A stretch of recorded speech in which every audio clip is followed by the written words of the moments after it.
Bismillahirrahmanirrahim. Alhamdulillah wassalatu wassalamu ala rasulullah amma ba'd. Assalamu alaikum wa rahmatullahi wa barakatuh. I'm really pleased everybody can join, inshallah, today on this really important webinar. My name is Arshad Shafi. I'm the director of the Career Service at Al-Noor Foundation, and a very warm welcome to all of you.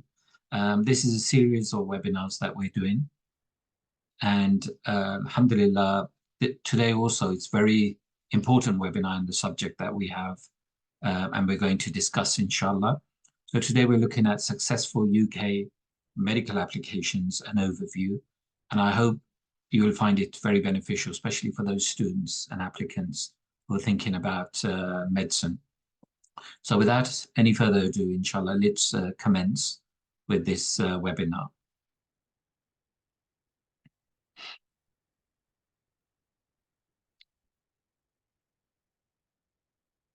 So as I mentioned, we're really looking at successful UK medical application, inshallah, and overview. So why should I study medicine? Why should you be looking at medicine? Well, fundamentally, there are many students that I see who are interested in medicine, and it's an exceptionally good occupation to go into. It's a very rewarding occupation to go into. So that's one of the main and the fundamental reasons that people do apply for medicine. It's kind of like status orientated as well. And, you know, the job is almost kind of like guaranteed as well, inshallah, after you complete your course or you decide to go on to further training. So the commitment is essential for medicine, and it takes up to 5 years to qualify. And then it could be additional years after that for post-graduation study. So we call it the lifelong learning experience because, as I mentioned, it takes initially 5 to 6 years. And then after that, you continuously kind of research and update yourselves as you move along on the ladder, you know, working in medicine and helping people and saving lives, really. So one of the things that we look for, certainly we advise our students, is, are you good at problem solving and giving advice? Because that is really fundamentally very important. Illnesses, you know, come at various kind of degrees and forms. And when people come to you as patients, would you be in a good position to be a kind of like detective, really look at what the concerns are? And it could be one, you know, illness that many people have in different forms. So you really need to be able to diagnose and resolve these issues and be very empathetic at the same time. So how well do you get on with people? That is absolutely crucial, because medicine is about getting on with people. You have to be interested in people and helping people, inshallah. So you're kind of constantly in touch with people.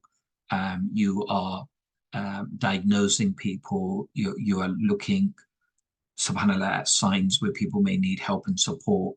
And these could even be kind of mental health illnesses as well, which is a very prevalent kind of these days as well. And doctors have to look at and deal with these issues. And last but not least, are you a good communicator? Because communication is the essence. It's absolutely imperative that you're able to listen really well to the needs of the patient, and then, alhamdulillah, communicate in really clear terms what the concerns may be and how you hope to resolve them, inshallah. So is medicine the career for me? Well, up to 60 specialities in medicine.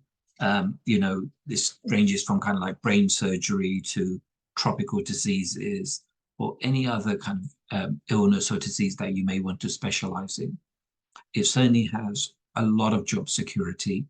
As I mentioned, you know, the jobs are almost there, whether it could be nationally or internationally. So the job security is always very good in this occupation. And it's also well paid. Although recently we've seen, you know, through the media, many of our junior doctors and seniors really want a higher pay rise. But generally, if you look at the pay, it is very well in comparison to other occupations as well. So a wide range of specialities, from brain surgery to infectious disease doctors. So it really depends on what you would like to specialize in the future. If you think, you'd want to become a general practitioner, a GP, well, that's a great opportunity, for you to do that as well and become a GP, which requires an additional 3 years of study after your 5 years. So that's why, I've mentioned it's a lifelong kind of learning process that you have to get involved in. One of the great things about this occupation is that you can actually work anywhere in the world and the opportunities are there.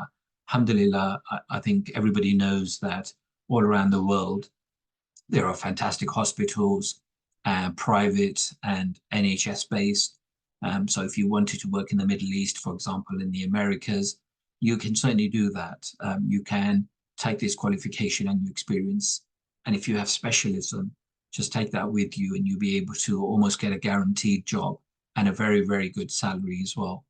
So also, is the medicine career for you? Well, there's job satisfaction in that, meaning one of the fundamental things I would say to our students is you are in a kind of position where you're saving people's lives. So do bear that in mind. It's an exceptionally good occupation with great job satisfaction for many, many of our doctors who do a fantastic job. So once you qualify, you work in hospital, you will see your day-to-day kind of routine, how in effect you are saving people's lives and making people get better and feel better, inshallah, about themselves. So it's a highly respected profession, as you can see. It's one of the professions where, it has a lot of kind of status and, it's renowned all over the world and people hold doctors to very high esteem and for good reasons too. So day in the life of a junior doctor. Well, you can see here what does, the qualification get you after you've qualified, after your 5 or 6 years of training. What do you do? Well, fundamentally, you'd be doing the ward rounds in the hospital. So in the morning, you might, for instance, work with a consultant and go around the wards, seeing the patients individually, examining the patients, looking at history of the patients. You might be doing kind of things like blood tests around the wards. You might be doing scans and other things and learning and examining as you go along. You'll be also working with senior doctors. You'll be liaising with them. You'll be discussing diagnosis with them. You'll be looking at remedies with them. So it gives you a great opportunity to work with your seniors at all times, inshallah. You may well be dealing with emergencies, any emergencies that may arise. You'll be dealing with them, and that could be in A&E, for example, or elsewhere in the wards. So that gives you a great idea of directly kind of dealing with emergencies and patient care. You might be on a medical rotation, possibly outpatient clinics where patients have their appointments, they come to you and you diagnose the illnesses, you speak to the patients, you prescribe the medication, etc. And if you're on a ward and that's kind of a surgical rotation, that gives you a great opportunity to be in theatre and look at the surgery and see what's involved in that, inshallah. So how to apply for a medical course. It's extremely, extremely competitive, as you can see from here. Around 24,000 applicants apply every year in the UK for under 7,400 places. So your application really, really, in other words, has to stand out. It has to be exceptionally good. Around 37 medical schools in the UK. As I've mentioned, 5 or 6 years of training at university, that's what's required for you to do. And you need to apply through the UCAS, and we're going to be talking a little bit more about that later, and how to, do your application and make it really, really fantastic application. And last but not least, you can apply to 4 medical schools out of 6, with the last 2 places for other courses. So it gives you that choice as well for the last 2 places that you can apply for, kind of as a backup kind of plan that you may have. There is also a program of 2 years pre-medical course that you may want to do. So that's learning more about the anatomy and pharmacology and things like that. And then there's the 3-year clinical kind of medicine, hospital community based. So it's a hospital ward, it's kind of disease processing. And once you graduate, further training is required depending on, what you want to specialize in, as we've mentioned. So very importantly, what GCSEs do you need to have? So you'll be really surprised why I'm kind of talking about GCSEs when we're talking about medicine.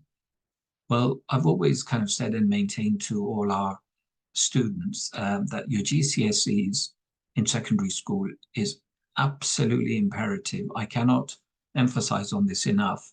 No matter what occupation you go into, and no matter what hierarchy that is, everybody will look back at your GCSE grades.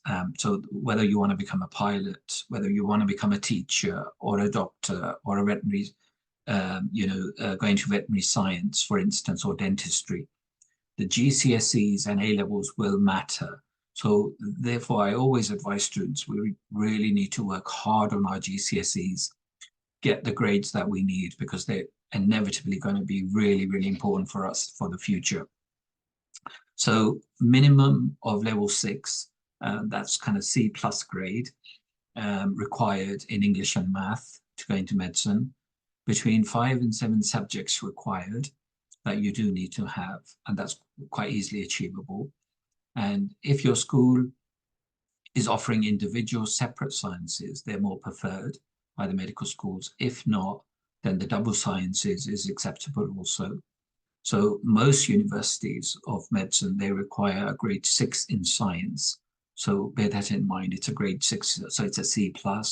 So you are looking at kind of like a B/C.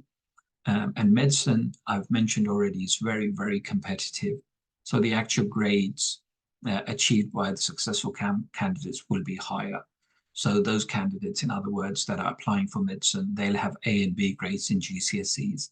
And that's the best way, to really aim higher and get that higher grade because of the competition that's out there.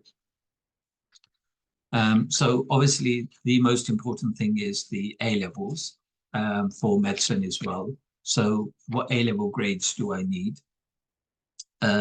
For the A level grades, chemistry is the most important. So most medical schools expect a full A2 for chemistry. Biology coupled with chemistry is a requirement. And one other subject, and I've kind of listed here, physics or maths. So either one, you need to think carefully think about your strengths for physics and maths and choose that particular subject. Subjects in A levels like general studies A level and critical thinking A level are particular subjects which are not accepted for a medical degree, and many, many other courses, I have to say, like dentistry, veterinary science. So please know for sure, do your research and investigation, know which medical school requires what A levels, what grades, what cumulative grades. And as I mentioned on this PowerPoint, the chemistry, biology, and physics and maths is a must. There are some students who do 4 A levels, which is not really a requirement because you're spreading the grade, but it is acceptable. But 3 is the best way forward because the typical offers kind of range from A* to 2 A's to potentially A, B, B. But really, if you should be aiming with your A levels for A* and 2 A's. And remember, A levels are academic qualifications. So the level of academia, meaning reading and writing, critical thinking, and observation, is really, really important for A levels. And it's really a good kind of opportunity to see how well you do in A levels will really give you a good impression of how well you do in medicine as an academic subject for later on in life, inshallah. So pre-medical, if you don't have the correct subjects at A level, then you can apply for the 6-year course. This is a standard 5-year medical course with an additional year at the beginning called the pre-medical year. So this is for those students who do not have the correct A levels. You can still apply, but you'd have to do the additional year. The preliminary year can be a standalone course at some institutions also.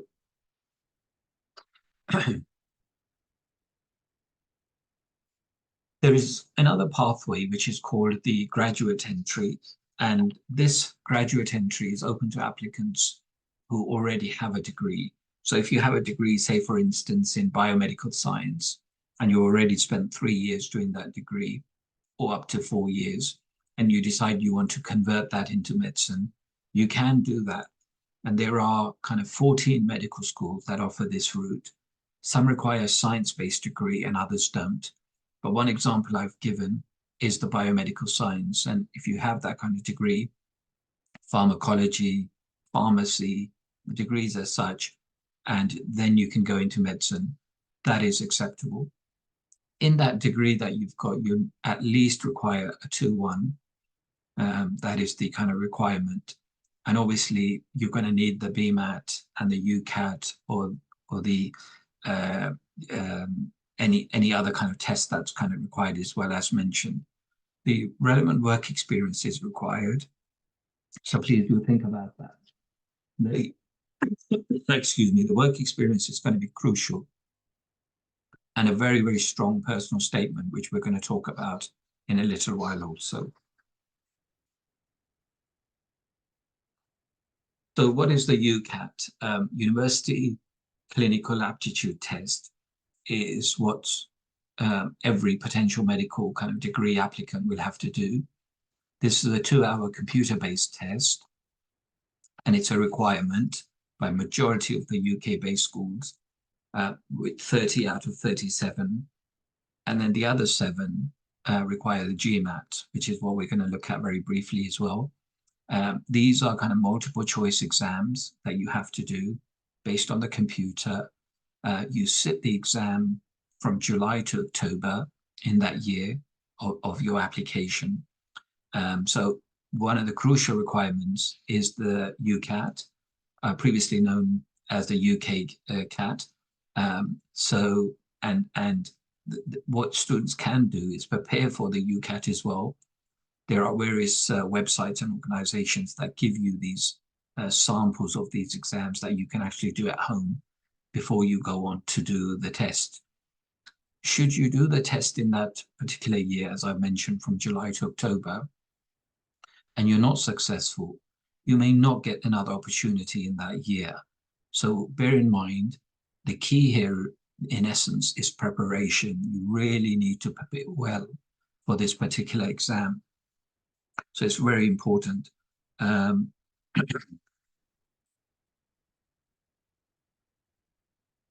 The UCAT exam is made up of 5 sections, as I've mentioned here, just to give you an idea.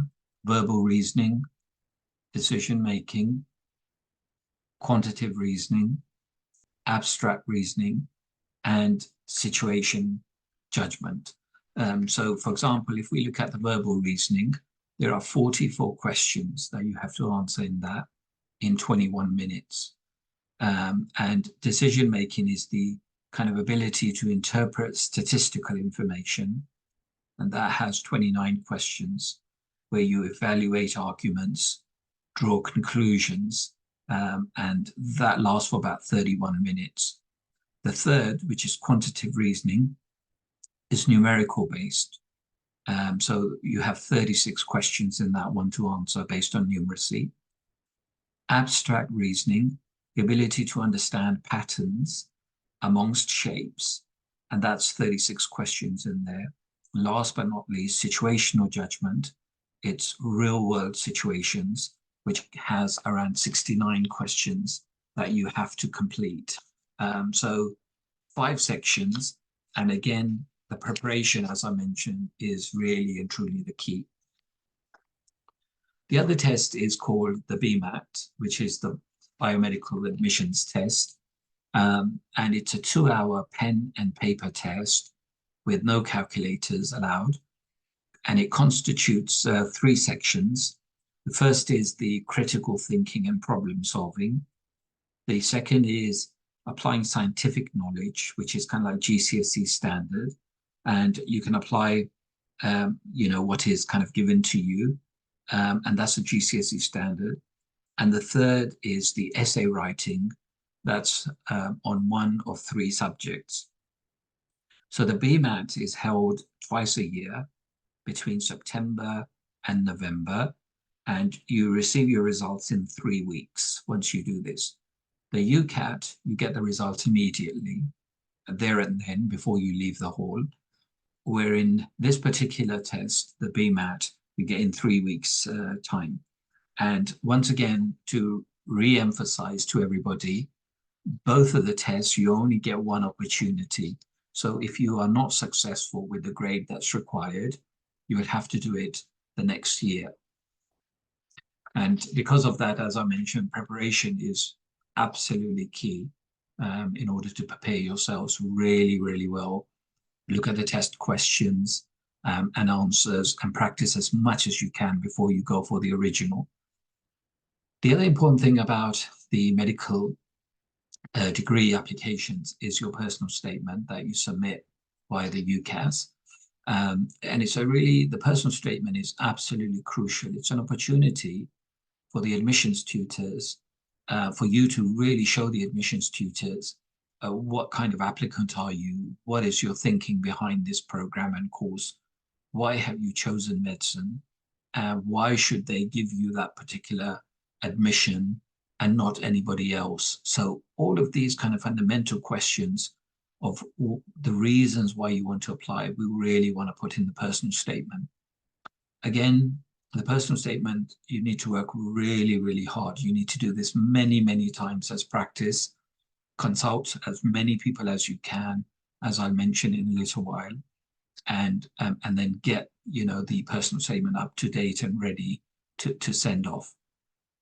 So it's a chance to support your application to read medicine. It's one great opportunity to tell people what you're about, demonstrate your abilities and ambitions, what makes you different and unique than many other people, and why should the admissions tutors and that particular university consider you. You tell the admissions officer why you're applying and why should they offer you the place. So it's this one golden opportunity to say, what interested you in medicine? Was it the fact that, you had fantastic work experience, following a doctor for a day in hospital, for instance, and it really opened up your eyes? Was it the element of saving lives that really interested you? This is the place to actually mention it. So you read the course description and key qualities to become a doctor. My strong advice is that every university has their kind of course description. So once you choose your university, I would strongly recommend, please have a look at the medical degree course description, so you are very much aware of what is expected of you. Read it again and again, understand the content and the course, how the modules work on the course, and then do your personal statement based on that. So personal statement structure is like so. You've got to mention kind of like your motivations, and in the motivations, why you want to study kind of medicine, why you wanted to study science. Was it, as I mentioned, your major motivation was because you were inspired when you were shadowing a doctor? Was it because your family member may be a doctor, for instance, and you've seen their work? Secondly, on the structure is the exploration. What are the things that you've done to explore medicine as a career? So we need to explain that in the personal statement. Excuse me. Thirdly, your suitability. How suitable are you as a person? And you've got to prove your suitability. Please do understand that it's proving what makes you suitable, and how are you ready and willing to sacrifice your time, your effort to go on to this medical degree program. So the suitability is really, really important. Also, The University of Oxford anatomy or personal statement is there, and I would strongly advise all students to check that from the University of Oxford, because it's a good template of a personal statement for you to get a very good idea of how a personal statement should work. So personal statement do's, show your strengths, as I mentioned, why you've kind of applied for this, what makes you the strong candidate. Be concise with your wordings and avoid fancy language. So be very concise and particular in the language that you use. Be very clear. Start early and be patient, meaning practice again and again and again. Do many, many drafts and practice them. Show your family, show your college teachers the draft that you've done, so you get some fantastic feedback, from everyone. And proofread aloud. I always recommend that. In your room alone, close the door, proofread it to yourself, practice it again and again. How does it sound to you? How does it sound to your family members when you read it to them? And that's the best way forward, inshallah. The personal statement don'ts: avoid human quotes. We don't really like to see many quotes, and students tend to do this, quoting, academics and doctors and stuff, and you don't really need to do that. Never buy a copy of someone else's personal statement, because it's not going to be you, and the university in question will be able to know through their kind of electronic systems. They'll be able to pick this up that you've copied the personal statement. So never ever do that. Don't exaggerate an interest, overstate an ability. So be very accurate and precise in your language, what you want to say. Remember, this occupation that you want to go into carries a lot of integrity, honesty, and things like that. So you need to be really honest with yourself. Practice the personal statement again and again, and make a very, very good demonstration of your abilities. Try not to read lots of other personal statements, I say, and approach with an open mind. So sometimes you're kind of bogged down, I feel, if you are, reading other people's statements. It just confuses you more. So I would strongly say do your own. See a few samples, certainly. Do your own. Practice them again and again. Get help, from the careers team at your college, and ask your friends and family members to help you and assist you in that as well. Once somebody reads that, they'll be able to give you really, really good feedback also. So the final thoughts: certainly applying to medical school can be a daunting process, but with the guidance supports, it's achievable. I know many, many students are quite frightened, to approach this, but I would say nothing to be frightened of. If you prepare well, done your UCAT questions, practice them, you've got a fantastic timetable for the couple of months ahead on how you want to pursue things, you can manage it, inshallah. Find out if you need to take the BMAT or the UCAT. There are, as I mentioned, 7 universities that require the BMAT. The other 30 require the UCAT. So it's important to know the universities you're applying for, what kind of test they require you to do. Start reflecting on your motivation, exploration, suitability, as I mentioned, and we broke that up for you as well. So practice is the key, why you're motivated for the course, what makes you different than many, many other people. Exploration, give sound proof evidences of how you've explored this area and what makes you the suitable candidate, compared to many thousands of others. And list help from your teachers and family members as much as you can. By working together, you get a better idea of your personal statement and your application in general as well. So I hope and pray, alhamdulillah, it's helped you to understand a little bit more about the procedures of application for medical schools. And in essence, the one key thing I would say is start early, start doing your research. That's the key. And inshallah, you'll be successful in that. So we make dua, alhamdulillah, for all our students and our community that you can apply successfully and you are successful. And we hope the best for the future for you, inshallah. So thank you so much for joining me today. on this webinar. And I look forward to welcoming you on our next webinar, inshallah, very soon. Wassalamu alaikum wa rahmatullahi wa barakatuh. Jazakum Allah khair.